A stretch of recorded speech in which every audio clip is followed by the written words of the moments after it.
रत्न लता मंगेशकर का मुंबई के breach candy अस्पताल में आज निधन हो गया। लंबे समय से वे बीमार थी। करीबन 27 दिनों तक ब्रीच कैंडी अस्पताल में उनका इलाज चल रहा था और डॉक्टर ने जो जानकारी दी है उसके मुताबिक मल्टी ऑर्गन फेलियर की वजह से उनका निधन हुआ है। हमारे साथ बात करने के लिए केंद्रीय मंत्री नितिन गडकरी है। नितिन जी के भी काफी अच्छे संबंध है लता दीदी से रहे। नितिन जी, आप लगातार अनेक वर्षों से लता दीदी के संपर्क में रहे। आज सुबह भी आपने उन ब्रीच कैंडी अस्पताल जाकर मुलाकात की, क्या भावनाएं हैं? देखिए, लता जी का मेरे ऊपर बहुत प्रेम था। करीब 1980 से मैं उनके परिवार से जुड़ा था, जहाँ वैसे तो वो बहुत बड़ी गायिका थी, और जब से मैं मंत्री बना तब से उनके यहाँ जाना आना जाना होता था।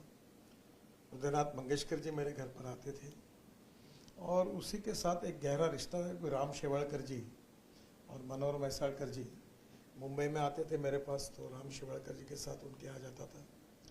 फिर उदयनाथ मंगेशकर जी से, आशा जी से लगातार बातें होती थी। तो एक पारिवारिक रिश्ता था। और मुंबई में जब ये 55 उड्डान पुल, मुंबई पुणे एक्सप्रेस हाईवे, वर्ली बांद्रा से लिंक हुए, तो इन सब कामों के बारे में उनके मन में बहुत खुशी थी, अभिमान था।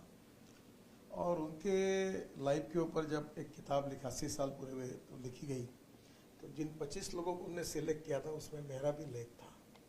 मेरा उनके ऊपर बहुत, उनका मेरे ऊपर बहुत प्रेम था। और विशेष रूप से वो राष्ट्राभिमानी थी, राष्ट्रवादी थी और देश के प्रति समर्पित थी।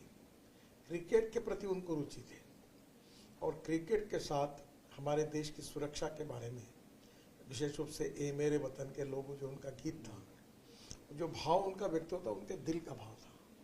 तो लता जी का संपूर्ण जीवन एक समर्पित जीवन था भारतीय संगीत और भारतीय गायिका के रूप में। अभी मैं ही कुछ दिन पहले ये इस पर एक वीर झरा के उन्होंने गाए हुए गाने सुन रहा था। इतना मुझे अच्छा लगा वो गाने सुनकर। हिंदी हो, अनेक भाषाओं में उन्होंने गाया, विश्व का रिकॉर्ड बनाया। और हम ये कहते थे, झाले बहू होती ल बहू, पर लता जी के समान कोई नहीं होगा। अभी तक बुश बहुत हुए हैं, आगे भी होंगे, पर उनके जैसा कोई नहीं होगा। और यही बात मुझे लगता है याद आती है। उनका आवाज़ जो था वो दुनिया का 7वां आश्चर्य था, और वो आश्चर्य ने उनका आवाज़ था। और वो आवाज़ जो है वो बहुत ही बड़ा था। एक हर समय खंता रहती थी कि लता जी नागपुर में आती थी, क्योंकि पंडित जवाहरलाल नेहरू जी कांग्रेस का अधिवेशन जब नागपुर में हुआ था तो लता मंगेशकर जी नागपुर आई थी। और लोगों ने उनका गाना नहीं सुना, गड़बड़ कही थी। तब से नागपुर में जाना नहीं उन्होंने संकल्प किया था। तो फिर जब वो कुंदाते विजयकर नागपुर की मेयर बनी, तो अटल बहादुर सिंह, कुंदाते विजयकर तय किया कि भाई लता मंगेशकर जी को नागपुर में सत्कार करेंगे। तो लता जी, आशा जी, मीना जी, सब उनकी बहनें, उदयनाथ जी, सब परिवार को हमने नागपुर बुलाया था और VCA के ग्राउंड पर उनका बड़ा सत्कार हुआ था। और वो जो उस कार्यक्रम के लिए लाने के लिए मैं उनके पास जाता था, पहले वो नहीं बोलती थी, फिर आग्रह से वो आई। बहुत बड़ा कार्यक्रम हुआ। आखिरी में उन्होंने गाना गाया। राम शेवाड़कर जी उस कार्यक्रम में थे और वो दिन हम भूल नहीं सकते। तो लता जी का एक संपूर्ण जीवन एक सादगीपूर्ण जीवन था। उनका आवाज़ असामान्य था, जो विश्व में हमारे लिए अभिमान का विषय था। और उनका स्वभाव, प्रेम जो है वो व्यक्तिगत मेरे ऊपर इतना था कि मैं, ये पारिवारिक कहानी हुई है, मंगेशकर परिवार की कहानी हुई है। और मैं यही मानता हूँ कि भगवान ये सब दुख सहन करने की ताकत परिवार में दे। बाढ़ करके, उदयनाथ मंगेशकर जी को बाढ़ कहते थे, तो बाढ़ असं मराठी में बोलती थी, नितिन काय म्हणतो बाढ़, तो वो बाढ़ करके उनका उल्लेख करती थी।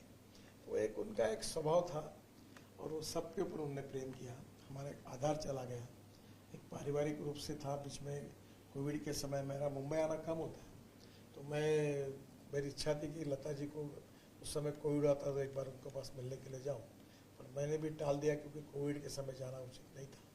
पर एक उनको मैं मिल नहीं पाया। पर आज सुबह जब मैं उनके पास गया, उनका शायद पहला ही आदमी होगा कि उनके देहांत के बाद मैंने उनका अंत्य दर्शन किया हॉस्पिटल में, ICU के अंदर, तब मैं क्षण भर स्तब्ध हो गया।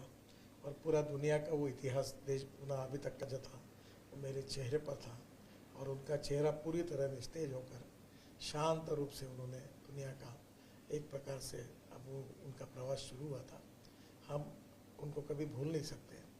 उनका संगीत और उनके गीत, मुझे लगता मराठी के हो ज़्यादातर हमने देखे, पर हिंदी के हो, अनेक भाषाओं के हो, दुनिया में जब तक सूरज चांद रहेगा तब तक लता जी का आवाज़ रहेगा और पीढ़ियों से पीढ़ियों तक वो आवाज़ गूंजते रहेगा।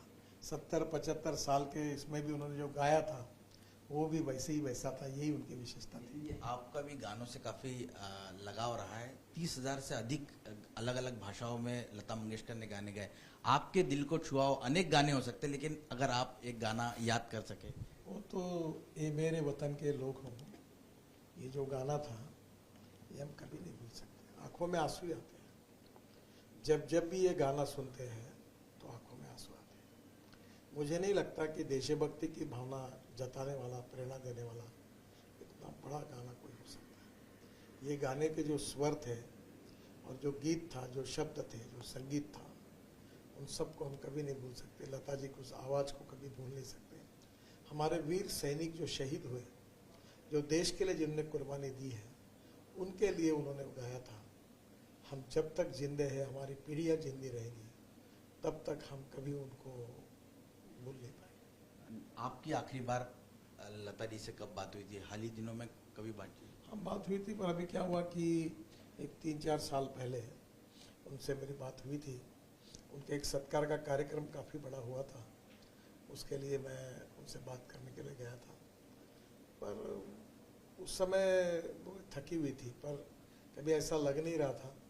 पर अभी धीरे धीरे उन्होंने बाहर जाना भी बंद कर दिया था और कई कार्यक्रम में जाती नहीं थी।